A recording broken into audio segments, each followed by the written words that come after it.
What's up guys, it's 1UX1 and today's question is, how do you write a UX research question? So this was asked by one of you. If you have any more questions, drop them down in the comments so I can make more videos on what you want to learn. So a UX research question is based on an assumption or some feedback in the data that you got, i.e. Google Analytics or a developer on your team will tell you what the stats are on the website. So you start the question from a problem. So the question is, what do users want? What do they need? What are they expecting?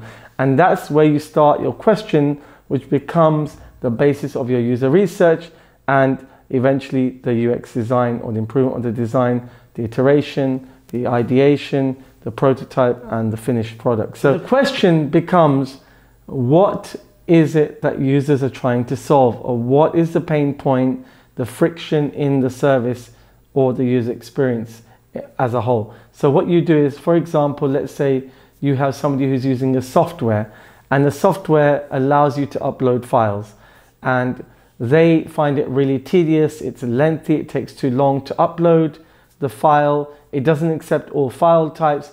That's a pain point, and the question is, how do we improve that upload facility, that upload user journey?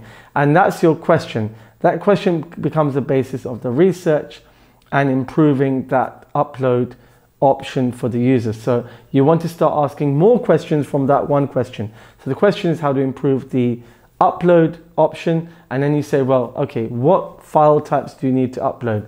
Word, PDF, PNGs, whatever it might be. You ask the users that. And another question might be, where would you like to see the upload button? Do you want one on the home page and also on the upload page?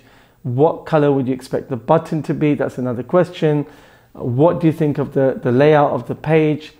How often do you upload? Do you want multiple file upload?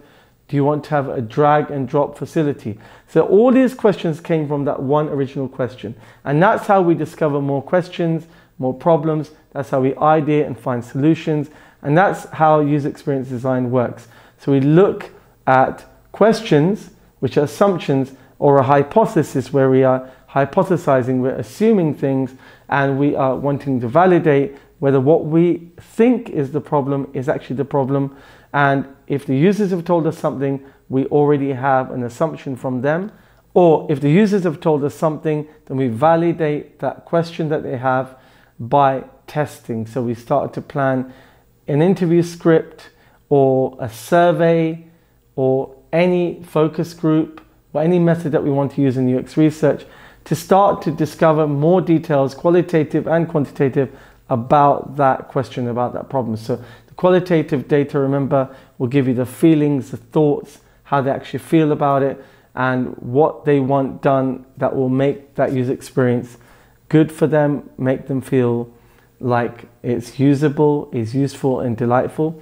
And the quantitative data will give you the numbers. It will give you the time that it takes them to complete that upload, the number of times that they do it in a day or a month or a week. And all the stats on the numbers are really helpful. But the qualitative is the rich data, which gives you all that empathy mapping. So what they're thinking, what they're feeling, how they behave, how they act and behave on that page or that user journey. So all of that information is part of the questioning in the interviews with the users.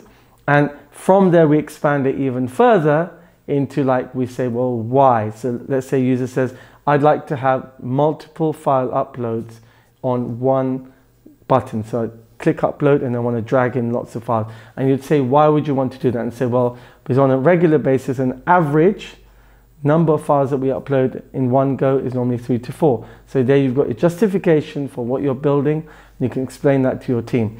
Once they are using that and uploading what they want to upload, you ask more questions. Say, well, okay, you want to upload 3 or 4 files. Would it be better if you had an option to upload up to 20 files or 10? And that's another question you have. So you dig in deeper to get more insights to constantly improve the design. Guys, if you have any questions, anything you want me to make a video on or answer, drop the questions in the comments below. Subscribe and like and download our free guides. Now, in terms of the questions, once you've captured that insight into what the users are wanting. You want to relay that back to stakeholders, explain to them, this is what users say. Do you have any thoughts? Because it's always about teamwork and adding more value by learning more from your colleagues. So your colleague might improve your questions, improve your assumptions, give you more feedback, more ideas. So always work with the team on a regular basis. You can quickly do that by booking in a Teams meeting, a 15-minute quick chat. Message your colleague on Teams or Slack or whatever app you're using. Say, have you got a few free minutes so we can have a chat? And you show them your questions and say, right, what are your thoughts on this? So they can help you to improve the questions, the user research, and i.e. ultimately the design and ideation. So always share knowledge, learn from others, work together, and that's how you build great products. I hope you enjoyed that video, guys. I'll see you in the next one. This is 1UX1. Take care. Thank you.